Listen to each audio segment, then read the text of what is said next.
Good evening and welcome to Heart and Hand Extra. This is your second free show of the week. I was on mute there, which is not embarrassing at all, but We know welcome it's. to the show. We have two guests with you tonight, as you can see. First of all, David Marshall, how are you? I'm good, mate. It's a pleasure to be here. It's a pleasure to have you. And of course, we have Martin Ramsey. How are you? Very well, thank you, Adam. Good to see David. Good to see everybody out there. Hopefully enjoying it.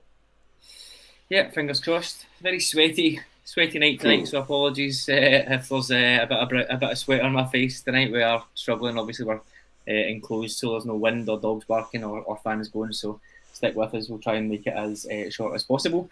We are here tonight, obviously, as usual, to review last night's Tuesday night's game, I should say. Rangers 3-0 win over USG, which sees us advance to the last qualifying round. Martin, it was a tough ask. I guess on paper, a team of our quality against a team of USG, you would probably still hope that we would win by 3 goals in any kind of game. But it is a tough ask at this stage of the season, given how poor we were last week, given how organised they were as well, to be honest. It was a bit of a tough ask, but to get the win, and again, another comeback in Europe for this team, it's just a nice little start to the season. It is, and those kind of asks for someone of my age are not usually met in European qualification. I've far too many bad memories of thousands pouring into Ibrox to get behind the team and make a big noise, all for it to be quite flat quite quickly. And over the piece, we did what we should do, which is progress, and that's literally the name of the game. That's really all that mattered. I don't know what you felt, but I thought Tuesday was a kind of weird, chaotic game in a way. I'm sure we'll go through it, but you could isolate loads of aspects of that game that didn't look like great viewing at all. Passing out defence was poor. Tillman, who'd gone to be the star of the show, maybe the last 5-10 minutes of that first half, he lost his head at one point, and that challenge that could well have been a penalty. And let's be careful and considerate with Barisic. We've got mixed reviews, it's probably fair to say. Yep, two big speculative crosses lead to two very important goals. So, all that said, I'm not sure how worried or concerned this Rangers team actually were on the night. They know something within themselves that they can do this job. Needed to score before half time, didn't quite buy into we need to score in the first 60 seconds or whatever. And I'll be honest, didn't really see that goal coming when it did. But once we did, I thought I felt we'd get over the line. That's the thing, isn't it? We can have angst and we can have kind of nerves going into these games. Obviously, as the manager said in his video earlier on today, we hadn't ever in his tenure came from a 2-goal down in Europe, hadn't ever at all, to be honest. So it was a bit more of a tough ask. But I guess they just seem to have this belief, and it comes from the coaching staff, because obviously we had how many new players playing, 3 or 4 from the starting lineup from the top of my head. So it must come from them, just this belief that we can get to Ibrox and things will happen. I think fair enough. Last season, you're on a journey. You're chipping them off, and you're getting confidence as you go. But you would almost expect there to be a reset at the end of the season with the disappointment of not winning in Seville, and you think, well, that kind of situation is unlikely to travel over in the next game, in the next season. But fair play to them. It is kind of at the stage now where anything can happen. If we get a first leg narrow defeat, even a 2-0, but even a narrow defeat, we're pretty comfortable against absolutely anybody that we can bring it back. I guess the only change then for this next game against PSV is it's a much better opposition than USG. Obviously, things are switched around again, so it'll be interesting to see how things go with that. But either way, I think the Ibrox atmosphere and the Ibrox crowd is really giving us something special just now. Yeah, I'll be honest. I was one of the people that didn't think we were going to get the job done on Tuesday. I'll hold my hands up in that, just because I don't think we've been playing well enough since the start of the season. Turned around a 2-0 deficit, and even though USG aren't anywhere near the best team that we've played in Europe, if you want to, as a starting point, take from when Gerrard came in, they're probably towards the lower end in terms of quality of who we've played in Europe. But at the same time, you can't be giving away 2-0 leads in Europe very often and get away with it. But it was a very confident display. It was a straightforward and easy performance or night that you can get when you're trying to get 3 goals to win the game. As like Martyn said there, as soon as that second goal went in, like there was only ever going to be one winner. So yeah, it was a really enjoyable night. I think the team, as you rightly said, I think they were confident throughout. And when you look back now to some of the comments from the players in the lead up to the game, I don't think there was MD in our dressing room. Didn't think we weren't going to win. But as you said, going into next week, it's a very different challenge. A challenge that we're probably more suited to in Europe rather than playing a team like USG. It's going to be very difficult. But yeah, I wouldn't be betting against us, put it that way. I think we have rightly earned the badge of being that team that nobody else wants to play. Yeah, I completely agree. Martyn, Jordan makes 2 points here that I want to discuss. First half, we still didn't create enough clear-cut chances. I think that's definitely been a bugbear of mine for a couple of seasons, and I think it is the same this season. USG doubled up on Ryan Kent. I think everybody is just going to do that now and have done for a while. But what they did do then was they left Barisic in possession, and there was a number of occasions in that first half specifically where he was carrying the ball forward tentatively. Don't get me wrong, there were some situations where he just had to go back the way. There was nothing on for him, but there were other situations where there's maybe a slightly risky ball into Colak or a ball into Lawrence that he didn't really seem prepared to play. Given that the USG tactic was obviously to crowd out Kent, but then also crowd out Tavernier on the other side and leave Barisic as that kind of only option, if you like, to get through the defence, I felt like that really caused us a bit of hassle in the first half. But like you said, Barisic's not his best cross in the world for the goal. It was a wee bit of a hit and hope. The penalty, just absolute Anton Logan vibes, as everyone said. And it gets us a breakthrough. But still in that first half, I thought USG looked relatively comfortable. They did what they had to do. They nullified our danger men and they kind of left. I don't want to say our worst player in possession because that's a bit harsh, but certainly our player maybe with the lowest confidence or our most one-dimensional player in possession with the ball. I think you're absolutely right. You felt it wasn't the night for safety first, and that's why there was a real tension around Bonner any time he got the ball. And I text you, said I think they're going to turn here. If he goes back the way one more time, you're going to hear some boos, which is not what you want on a night like this. So what it did mean was that we're very blunt because those balls were coming from deep rather than pushing further up the park. They crowded out the middle quite well, which meant we couldn't really play through there. So we were quite rudimentary and a bit of a blunt instrument in that first half. I think Jordan's absolutely right. We had 2 half chances. Colak had 2 half chances. One, was it maybe Lundstrom maybe just got under a header, maybe just mistimed his jump, and then Colak did all he needed to do, I guess, from a wonderful Lawrence free kick, and the keeper does superbly well, probably straight at him. But it was pretty rudimentary, pretty blunt.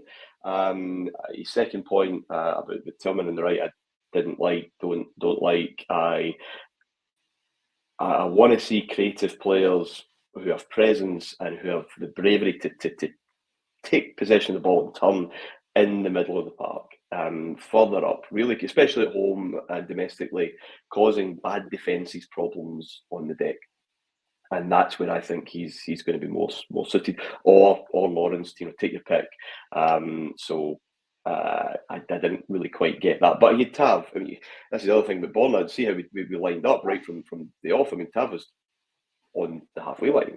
That's clearly where he was going to start, and Bournemouth very much took that left back position. So it was clearly going to be that kind of night. And also, Bournemouth has Lawrence and Kent as kind of options in front of him. And that's what I mean about this being this weird night, because it was a blunt first half. We get this break from a decent cross. It was nothing. It wasn't like Lawrence's free kick, which was dangerous. If you're defending, if your team's defending that, your heart's in your mouth.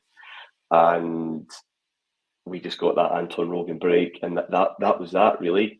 And it just took that one goal. But it sounds like I'm denigrating what we do at Ibrox sometimes, but we thrive on that chaos a wee bit at home in these type of affairs. It blew Braga away, and it eventually blew Leipzig away, and it suits us. And that's why that's what good cup teams usually do. They create that. You can't create chaos every week. Otherwise, it's not chaos. It's by definition a pattern. But good cup teams enjoy that kind of ability just now and then to really mix things up. And the support again. I am getting old, and I do write about history a lot, but I have been in tense, negative, counterproductive nights at Ibrox like that. And this calendar year, I've never experienced. Just continually experienced a positive bubble. We're 2-0 down against a team we should not be 2-0 down to. This is not a great start, and yet it's completely positive and full of the belief that it could happen. Take David's point, and none of us were, or not many of us were putting too much money on 3-0, but it was conceivable, and it's been conceivable because of the calendar year we've had. No, I completely agree. I think you're right. European-wise, we see this all the time. It suits us, but it suits this version of Gerrard's team, if you like, or this iteration that Van Bronckhorst has taken on a lot more. It'll be interesting to see. There's a few comments coming in about how we'll perform the second leg away from home, etc. Belgrade, I think we did well. Ultimately, we want to come out and get a win. It's unlikely to get 3-0 wins at home and go away and defend them for your life, but ultimately that's what we need to do. We need to pretend or think that it's one of those games where we're expecting a deficit in the away leg, and we'll go and do it. David, I want to talk about a couple of players. Martyn's mentioned the comments are coming in about Malik Tillman. I agree with what Martyn said. I thought he started well, and then probably either side at half time for me. I thought there was a few things not coming off. I actually thought there was a chance he might be coming off as in substituted maybe 60 minutes or so, because you don't want to be harsh. He's 20. He's just in. It's his fourth competitive appearance. Only his third start, I think it is. You can't get this USG away from everything, I think, tactically or anything, but it's his third competitive start. He has faded a little bit around about that kind of 55, 60 minute mark for me. But in saying that, he didn't come off, and he came on his own when he moved into the kind of number 10 position. I think that's what I want to chat about. For me, I get a lot of vibes out of Hadji from him. I know people hate hearing players, but I just feel like the style that he's got, he's obviously a lot more physical, he's taller, he's going to use his body a bit more, but just the style of play that he has, maybe even the pace. I'm sure he's a little bit quicker, probably a bit quicker than Hadji, but he just looks like one of these players that isn't really suited to playing wide on the right. For whatever reason, Van Bronckhorst really quite likes this in a way that Gerrard did as well. How many times did we have a kind of industrious or creative player playing wide on the right rather than a kind of out-and-out winger? What was your thoughts on how he did? It's a Rangers trademark, that, to be honest. I know, it is. What were your thoughts on how he played overall, and in that kind of switch? Think he's better in the middle than wide right? Yeah, I think that's absolutely the case. I think you take so much away from when you play him out wide. I think his absolute best position for us is in the middle of that in the middle of midfield, because that's where he can be most effective, where he makes things happen. He's the kind of player where he can do stuff to drive us forward in the attack, and that is something that we've been lacking for years now. Let's be perfectly honest, even through the good spells and then winning stuff and whatnot. I don't know how many of these shows we've done, Adam, where we said we'd need something more creative in the middle, and I think he can provide that for us. The right hand side of midfield, the hope is that Rabbi Matondo will obviously come in when he's ready, and that will take care of that problem, because that's also something we've been crying out for some time. Something that complements what Kent does on the left hand side out on the right hand side, and I'm sure you'll agree with me here, take that pressure away to some extent to Tavernier and give him somebody to work to and add to that.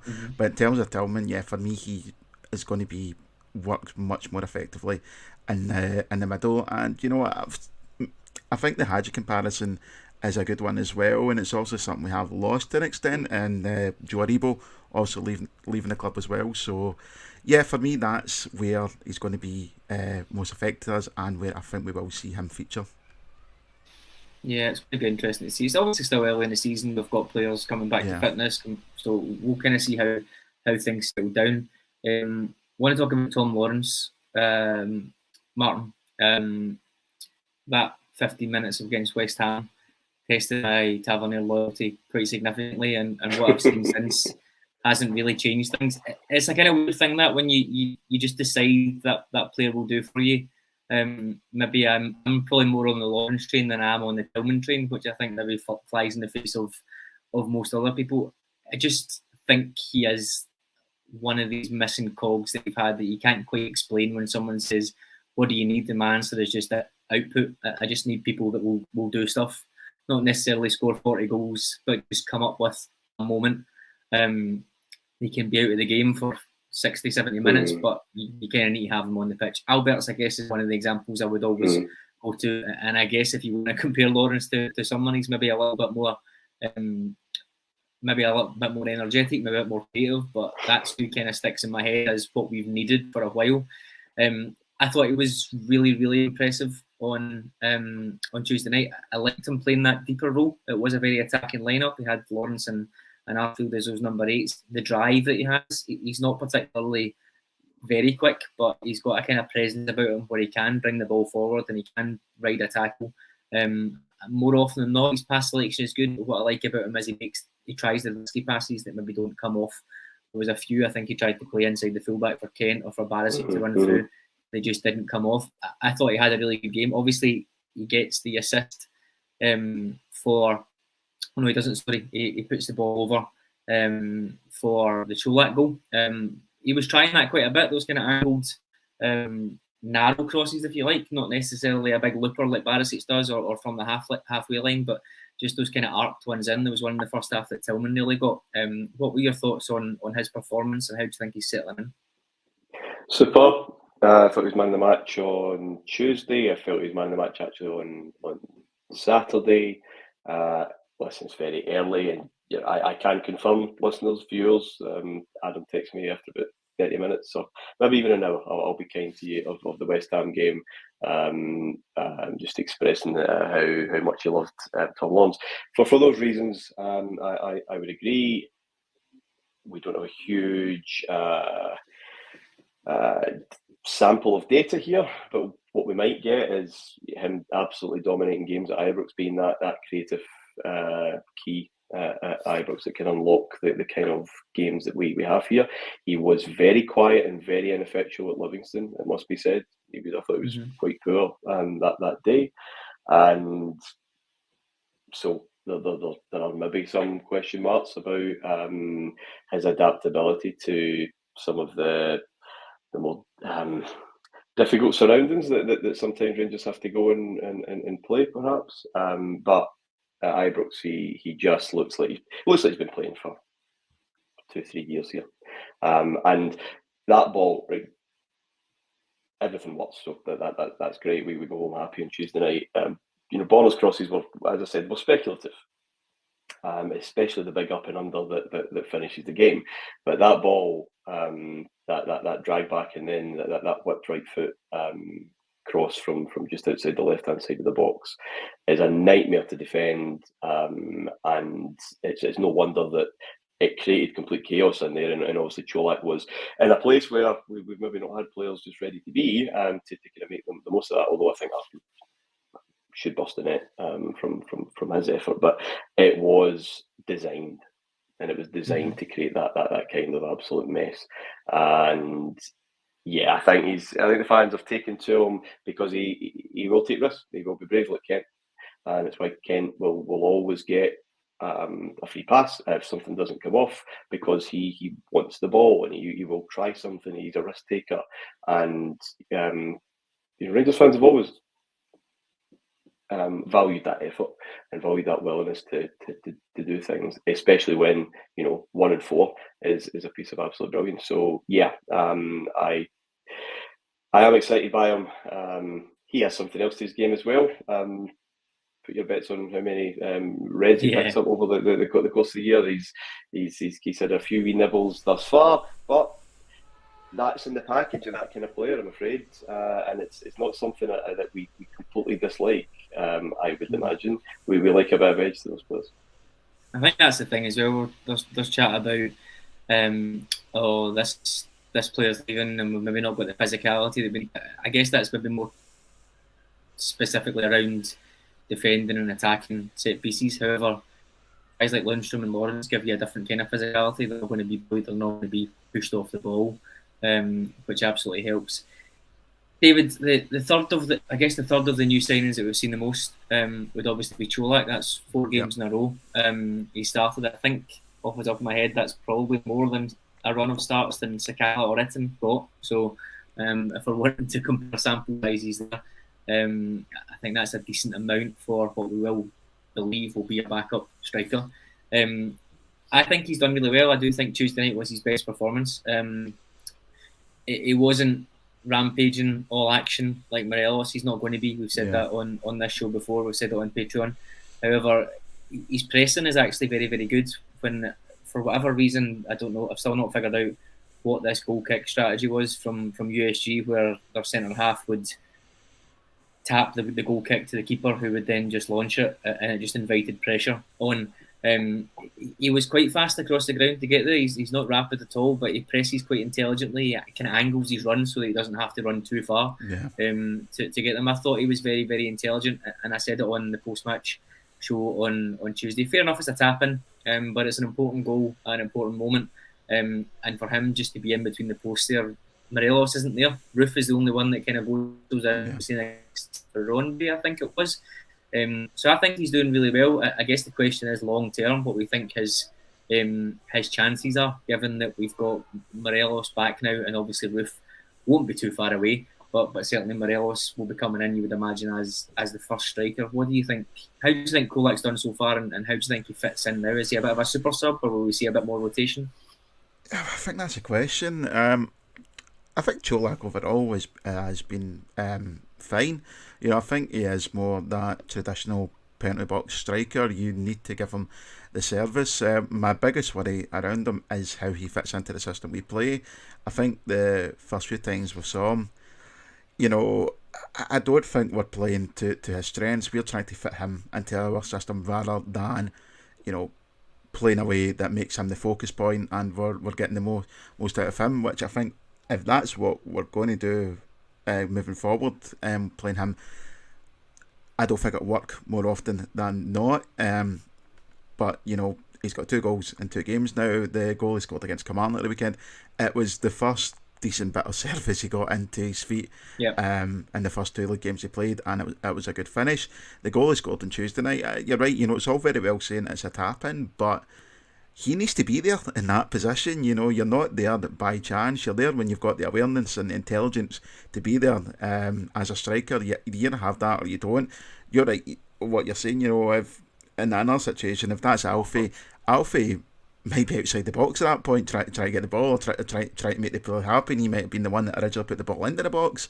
So it's different styles of play. Where he goes here, when Alfie's fit, he's going to be the number 1 striker. I don't think that's up for much dispute.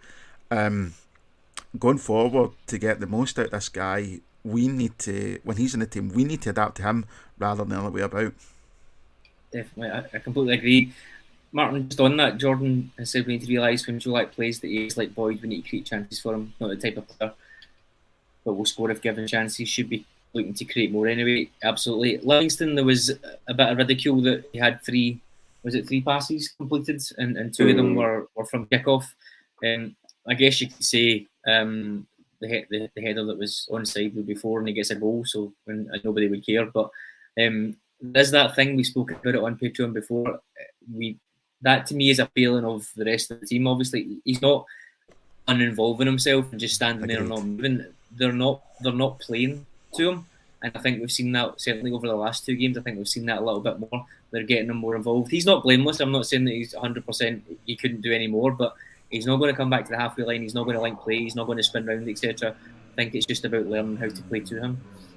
Learning is the word. I don't disagree with anything you said, and I don't think it's his fault either to not be a completely different player. He is the player that he's kind of cultivated over his career. The only thing I ever say, and I know you don't quite agree, but I think it's far easier said than done for a Rangers team that's set up to play with Morelos. He doesn't miss, really. He hasn't missed a lot over the last few years. and certainly not injury-wise. So he's pretty much a fixture. The passing combinations, the chemistry, the kind of instinctive understanding is that they're for his runs, and runs everywhere. You saw that even, he's nowhere near fit, but you saw it on Saturday when he came out. He's going right, he's going left, he's moving all the time. And you're used to that. So you get someone who's not going to do that.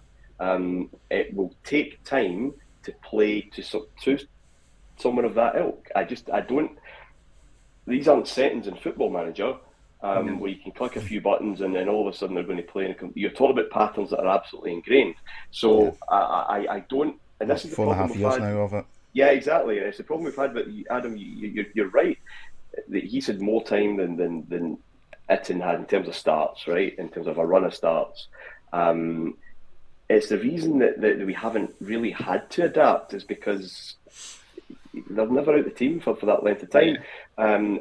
And right, Roof's a different striker, but Roof will adapt. Roof's, when fit, he's the best footballer at the club. In terms of brain anyway, he will be wherever he needs to be to link. Just do whatever's needing done. But Colak's he's not going to be anywhere near Alfie. And I know you're of the opinion, and in terms of skill set, I think there's something in it that Alfie off the right, I was just about to say that, like Colak, that skill set works. Where it would not work is his ego, presence, view of himself as not being the boy, not being the main man, and that's a shame because I think there's football potential there, but good luck, Gio and Roy Mackay in terms of getting him to effectively be subservient for the greater good, which. And I think I completely agree. I think there's a twofold benefit to it. I wouldn't necessarily say it's something we would do away to PSV or even at home to PSV, but maybe Saturday, for example, where there's a lot of things there that would tick some boxes, whereby Morelos does quite well on that inside right channel. He does link play very, very well. We'd have Colak up front, which I think we're all agreed he's doing very, very well. More goals into the team, undoubtedly. Wherever Morelos plays, he'll get goals, he'll make chances, etc. It's more firepower in these type of kind of. You're going to be really surprised when we start with two holding midfielders on Saturday. Then I know. I'm trying to get two strikers in, and we're going to go back to two. We probably will. But it's just we haven't solved that right hand side thing. I think the jury is still very much out on Matondo, but we haven't solved that yet. So to me, with what we've got just now, that seems like something that might be quite interesting in a game at home to St Johnstone, for example. There's a lot of comments coming in about do we think we'll bring any players in, etc. We'll probably come to those at the end if that's okay. But let's move on to talk about Saturday. David, it's going to be a very similar game to last week, I think, against Kilmarnock. Obviously it's St Johnstone this time. In terms of how we approach it, it was good to see Ben Davies come on. I have to admit I was a little bit surprised he didn't start last Saturday.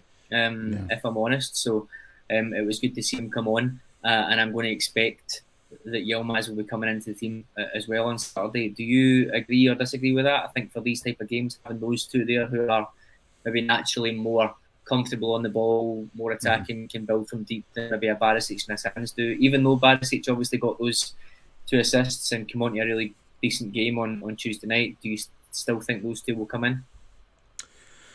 I'd like to see them. Yeah, I think Yilmaz is going to, as he's been brought here to be the number one left back, and I think that's the way it's going to be eventually. I think when we're approaching these games like St Johnstone, and with the realisation as well that we're going to have these games more often than we're not domestically, because the standard throughout the league overall is absolutely dirt poor. So teams are going to set up like Livingston did in the first week, like Kilmarnock did last week, and it's not.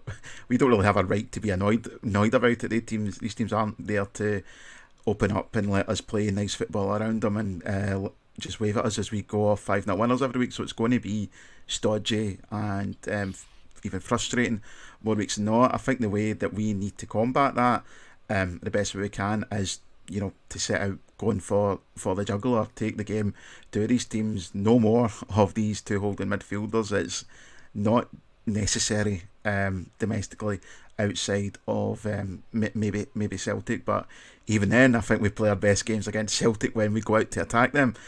That's the way for me forward. I'd like to see the new players coming in. I think Davis coming in will help us. It has been something that's been a bit of a problem at the start of the season so far. The way that we've handled the ball from the back, and it, just again making the build-up play in the attack, slowing it down and struggling to get it going. So if Davis can be a resolution to that would really help us going forward. 100%. Martyn, Graham McCallum, interesting point. Even if Yilmaz starts Saturday, I still think Gio goes with the experience of Borna for the PSV game. I could see that. I guess in theory, Borna, probably a bit harsh on Borna, but he doesn't really strike me as the kind of mentor type personality. But in theory, would we say Borna's a big game player? I don't know. I'd say that. No. But in terms of experience, Martyn, in terms of what the system wants, etc., you'd see Borna come in for certain types of games like this, maybe a home game at Ibrox, and Yilmaz, while he is still bedding in, I could see that rotation happen maybe a little bit more than you might have thought. Yeah, I would agree. Gio's a conservative manager most of the time. He has his moments, of course, Dortmund half time, etc., where he goes bigger or go home. I don't think Yilmaz he's just not been here long enough. He's just not in with the Brits yet for the manager to make such a big call. I think he'll probably play on Saturday, but Saturday's a very different game. But at some point soon, I would like a back four in place and a goalkeeper that's there. Said in the season preview, and I'll say it now, if we have a relationship in terms of consistency and understanding on the left-hand side of defence as we do in the right, we'll win the league.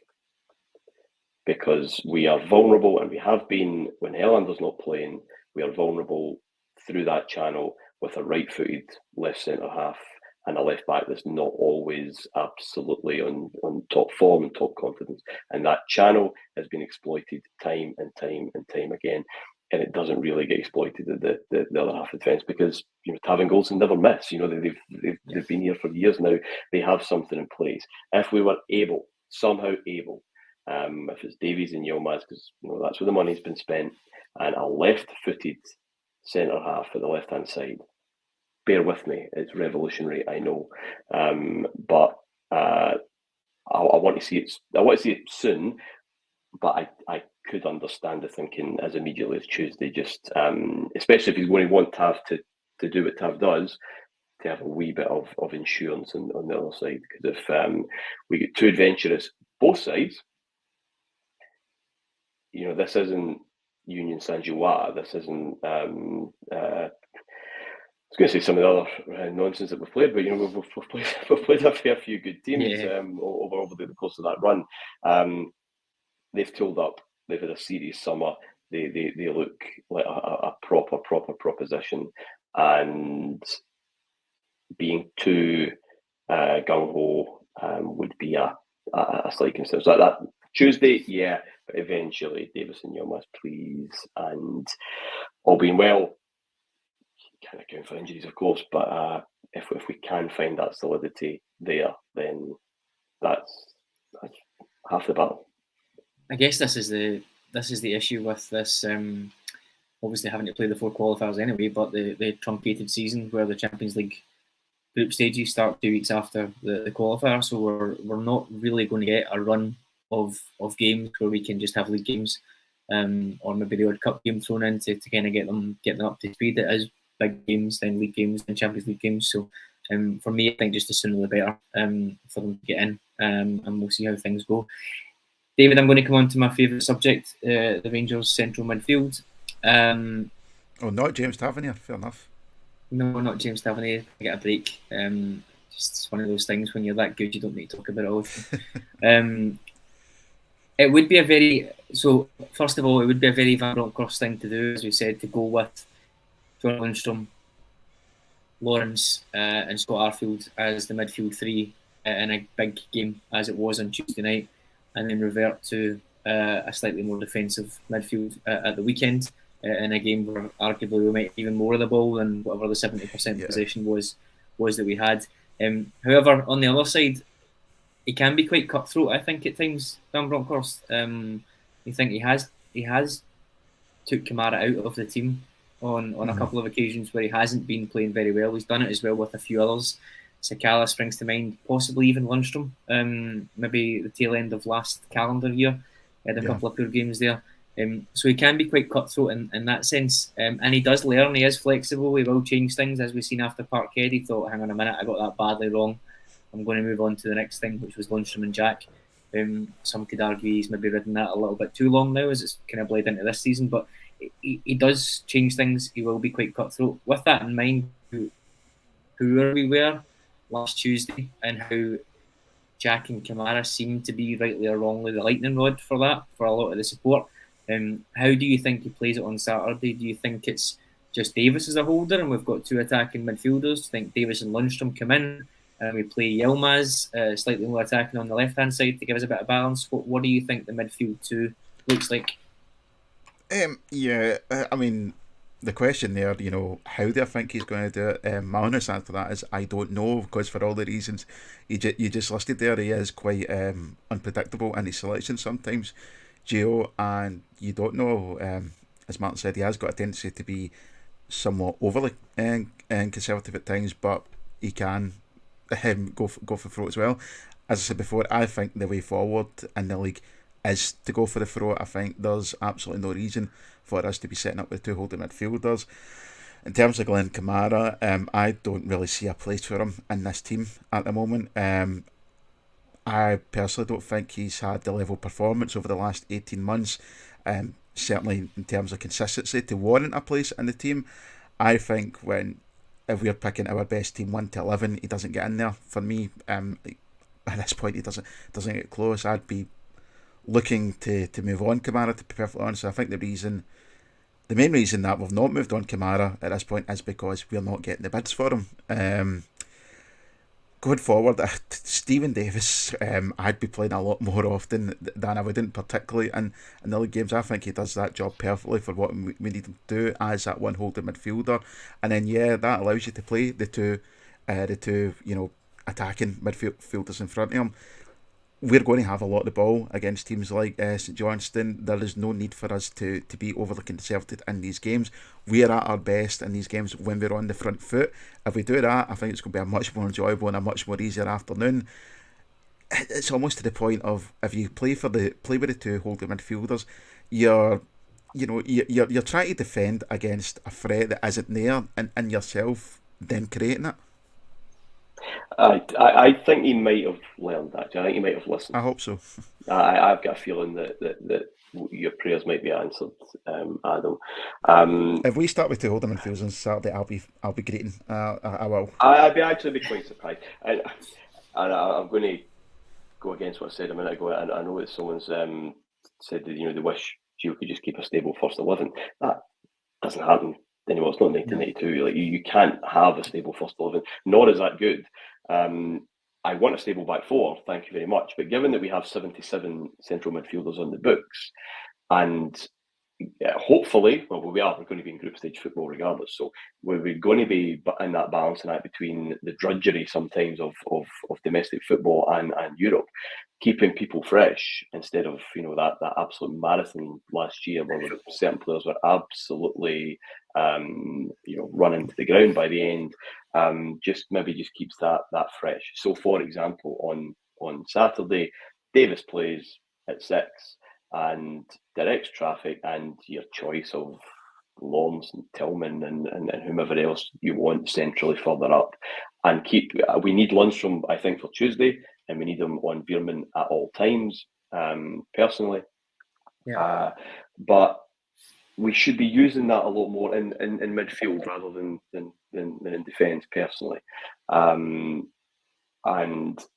this might not be popular, and it might just be a very dark comment, but Scott Arfield starting, I just don't think works anymore. He's such an impact player. He must be one of the best substitutes that we have been able to call upon over the last 18 months.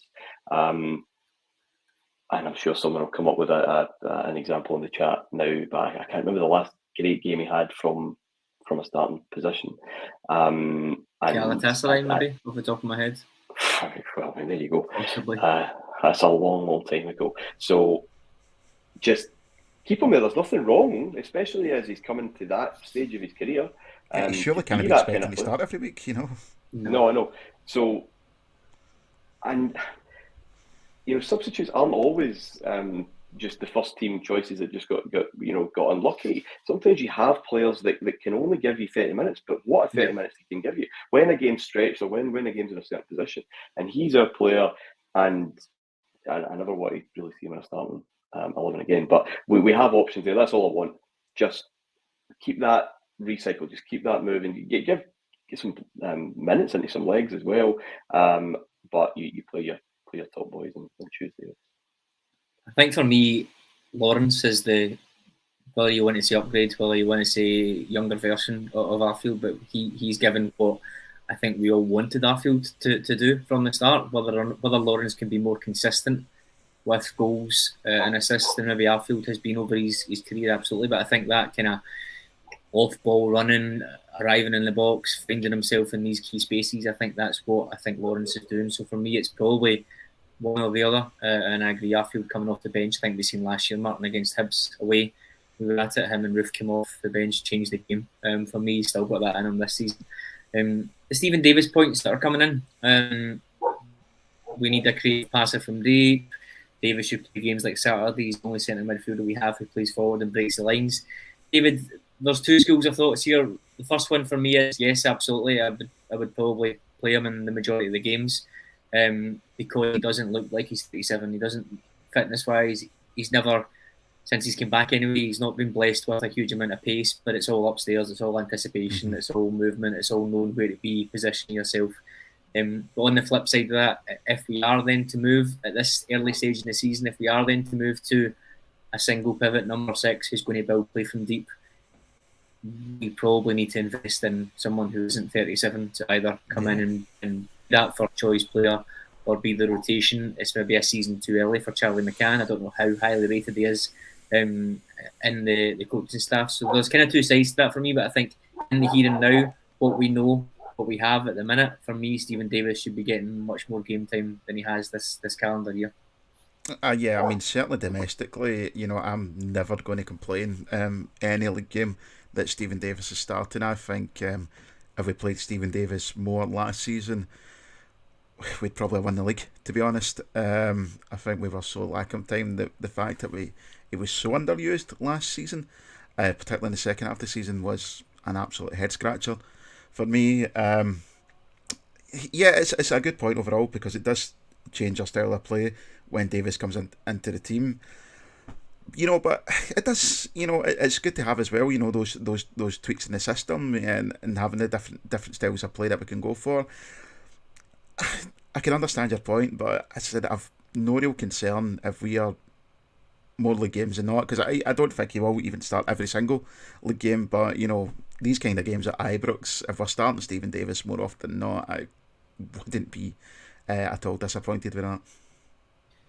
That's the point, isn't it, Martyn? It's not necessarily a huge shift in style because he started off with a number 6 with Kamara. I think we thought possibly he wants to get back to that. I just think if the plan all along was for Stephen Davis to do that, we would have seen it before now. So there's a question there about what's Gio's thought process been. Has it just been Jack and Lundstrom to get us through that difficult run at the tail end of the season, and now we'll start to see things coming in? I guess again the other question that comes out of that is if we do move to just one defensive midfielder, deeper midfielder, if you like, and we're agreed that as Davis and Lundstrom kind of fighting that out, it sort of makes Jack and Kamara even more of, or certainly Kamara even more of an odd man out than we probably think he is at the minute. Yeah, totally agree. I think it's been said by many people he fitted Gerrard's team. If only there was a book that could explain just how well he fitted Gerrard's team. I've not got it punt again. I've not got it here. Sorry. I don't believe that whatsoever. Amateur hour. It's downstairs. Under his pillow. Pocket-sized version in the back. That doesn't fit this team, and I agree with David. I think Kamara at his best is also a wonderful player and has given us some absolute moments for sure. But those moments are a lot fewer than a lot of people make out, in my opinion. I don't disagree with Davis. I just find it a bit depressing that when people have asked the question about the number 6 and the creative, deeper line creative player, and we're in 2022, and our answer's still Stephen Davis. When that was our answer in 2010, 11, whatever. But the other issue for me, and you, it's on a timer, though, isn't it? I mean, it's only a problem when it's a problem, and it's not a problem at the moment. But when it is a problem, it's a big problem. The problem, I guess, and it was a continual debate last season. And Adam's mentioned that it's Davis and Lundstrom fighting it out. I don't really want to lose Lundstrom from any team in any meaningful game anyway. And it's always been about how we can you accommodate, even if it is just for this season. If Davis is still able to do this and that, he certainly can on Saturday, for example. These games for sure. PSV and Tuesday night, I'm not as convinced, and it's. Lundstrom really did turn into a hero last season, and he put a fair shift in at times, dropping back into defence. But that wasted what he gave us in the middle of the park in terms of energy. So we're always doing things, and he's quite an adaptable player, Lundstrom, and he's he's a good soldier, Mm-hmm. But he's maybe too willing. It's a ridiculous example on the face of it, but Wayne Rooney's career suffered for being that willing. I'll play wherever you want me kind of thing, and I'd be careful we don't negate the absolute talent that we do have just by trying to fit all our favourites in a team. It's not. I think off the top of it's not Football Manager in that sense. You're right. I think off the top of my head, there's probably 10 or 15 games where we think the amount of possession of the ball we're going to have, which, if we're honest, isn't exactly Lundstrom's game. He's much more kind of energy and harassing and getting forward. Probably 10 or 15 games in there where we should think Stephen Davis can come in here. For being honest, there's probably 5 to 10 games where Charlie McCann should be coming in and playing those games. So I think you're right. There's an over-reliance thing on certain players.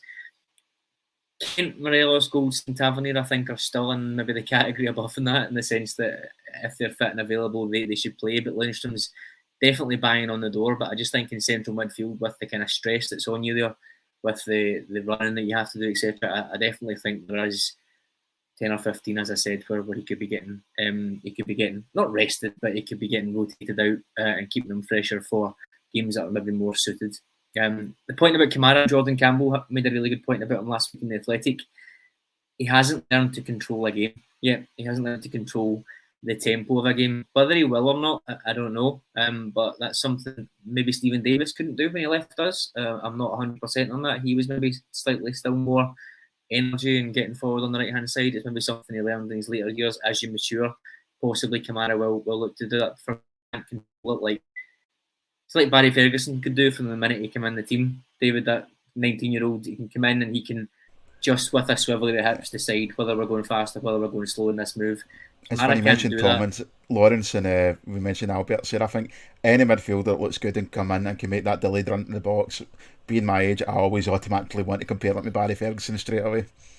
Yeah, but in terms of that, let's increase the tempo, let's decrease the tempo, which arguably we need. The only one we've got that can do it at the minute is Davis. Kamara might learn it in time, but I think, as you said, there's just a point here where I think, and if we're being honest, given how high value he's going to be, if we get a skill for him as well, if we're saying he is dispensable, how many people would have him in their first 11 every single week until the end of time? There is probably a point here where we think, okay, let's see. I think we've maybe reached the end of our tail. That's wrong. We've maybe reached the end of the journey with him.